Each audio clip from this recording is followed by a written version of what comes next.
Bénévoles, donateurs, engagez-vous sur arméedusalut.fr. Aux armes, citoyens. Se faire plaisir, toujours au bon prix chez Auchan. Jusqu'au 10 janvier, le lave-linge Samsung 12 programmes est à seulement 389 €. À ce prix-là, c'est tout un programme. Ah bah non, 12 programmes. Délicat, synthétique, coton. Lancer une machine est un vrai jeu d'enfant. Auchan, avec plaisir. 389 € au lieu de 529, soit une remise immédiate de 140 € sur le lave-linge Samsung de 9 kg, 12 programmes. Arrêt différé. Valable dans vos supermarchés Auchan et sur Auchan.fr. Votre rendez-vous avec MNJ Investments, expert en gestion d'actifs depuis 1931.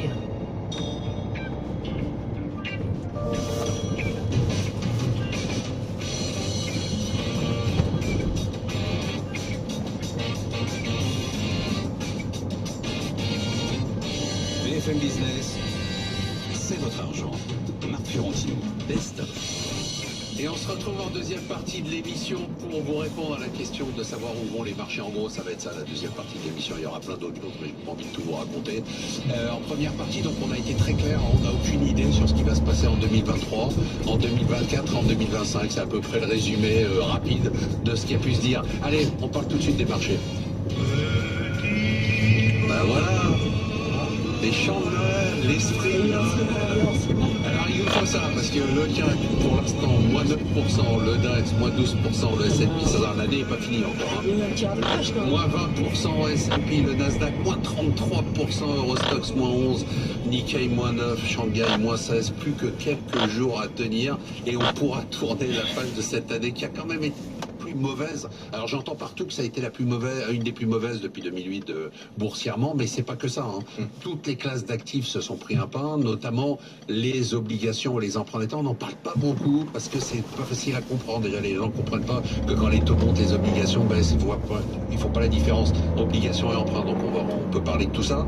Mais enfin, dans les deux classes d'actifs majeures qui constituent 80 à 90% du patrimoine des ménages, notamment aux États-Unis où il y a cette règle du 60-40, bah ça a été un drame. Alors qu'est-ce que le Père Noël a dans sa hotte pour la bourse en 2023? En direct de Versailles, Louis Montalembert. Je vais repartir de mon raisonnement précédent qui consiste à dire on devrait avoir moins de chocs monétaires. C'est-à-dire que si on est dans ce scénario où effectivement l'inflation descend et que donc on a un pic des taux américains, c'est là-dessus qu'on va se focaliser à 5,25, à ce moment-là, le narratif qui va prendre le devant de la scène sur les marchés en 2023, c'est celui de la récession, c'est celui de la croissance. Ça ne veut pas dire que le narratif qui a dominé l'inflation en 2022 ne sera pas en sous-jacent, mais le narratif dominant, ça va être celui-là.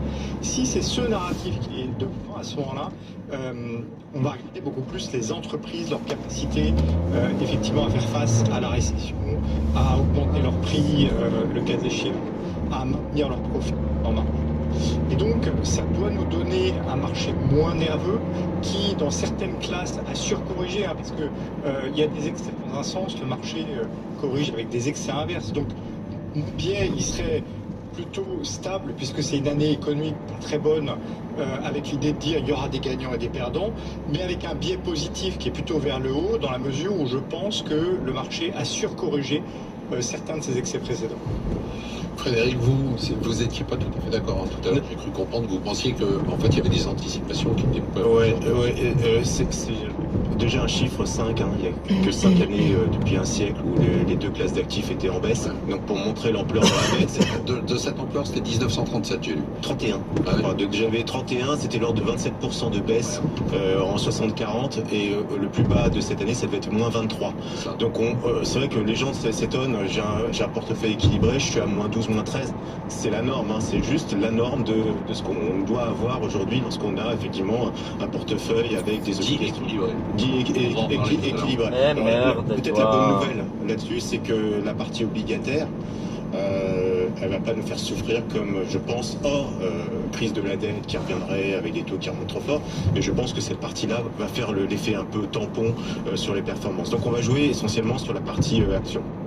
Et la partie action, je vois énormément un marché en V, à vrai dire, cette année, parce qu'on va voir effectivement ces révisions qui sont en train de s'opérer, je vous l'ai dit. Donc d'abord la baisse, puis une hausse. Ouais, je suis assez tendu honnêtement sur la partie janvier. Alors on a aussi après l'épisode Fed et tout ça. Mais grosso modo, la publication de janvier plus que jusqu'à la Fed nous laissera une zone d'incertitude qui peut provoquer effectivement peut-être un point bas de marché dans cette zone-là.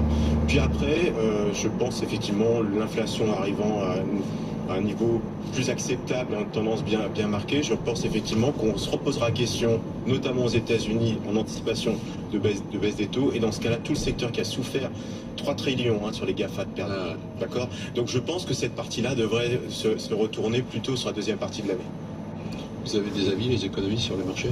Oui, moi j'ai un avis d'abord sur le marché de taux, parce que là, quand on parlait des banques centrales, on s'est focalisé sur le point haut, mais il y a un autre point qui est très important pour les marchés de taux et pour les marchés d'actions derrière, c'est combien de temps on reste à ce point haut. En fait, le marché nous dit on n'y restera pas longtemps. Mais face à un changement de régime concernant l'inflation, à mon avis, les banques centrales vont être prudentes et elles vont rester plus longtemps que ce que le marché dit au point haut. Donc, avec mon point, l'optimum des taux longs aujourd'hui est considéré comme trop bas par rapport à l'idée qu'on se fait des taux courts, plus un temps plus long, je me dis que sur les taux longs, c'est pas bon. Et deuxièmement, sur les multiples de capitalisation, c'est pas bon.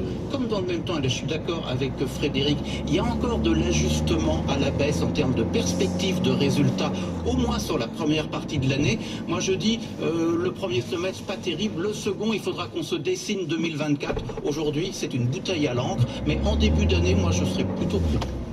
Je partage un peu ces points de vue. C'est sympa, vous avez fait complètement les fêtes de tous les gens qui nous regardent, qui disent c'est sympa, j'ai passé un bon moment, une émission un peu détendante. Il faut regarder les choses de façon positive. Il y a évidemment ces deux séquences. La première séquence, il faut qu'on arrête, il faut qu'on ait une vision très précise de cette trajectoire d'inflation et tout ce que les banques centrales vont devoir faire pour ramener cette inflation de façon durable sous les 2%. Donc on a le gros est quand même fait. Il reste quand même encore une partie à faire. Donc ça c'est pour marquer la première partie. Après je pense qu'on va passer de ce sujet inflation à un sujet croissance et que le ralentissement n'est aujourd'hui pas encore complètement valorisé par les actifs risqués. Mais une fois que ça sera bien valorisé, je pense qu'il y a un point d'entrée très très fort et qu'il ne faudra pas louper l'année prochaine sur les actions. Et entre-temps, il y a quand même des opportunités très intéressantes, notamment sur la dette et sur les émetteurs bien notés. Toutes les entreprises bien notées aujourd'hui qui offrent des rendements entre 4 et 5%, ça fait plus d'une décennie qu'on n'a jamais eu des rendements aussi attractifs. Et ces entreprises-là vont bien résister, je pense, s'il y a un ralentissement. Donc il y a une opportunité en attendant sur ce segment-là.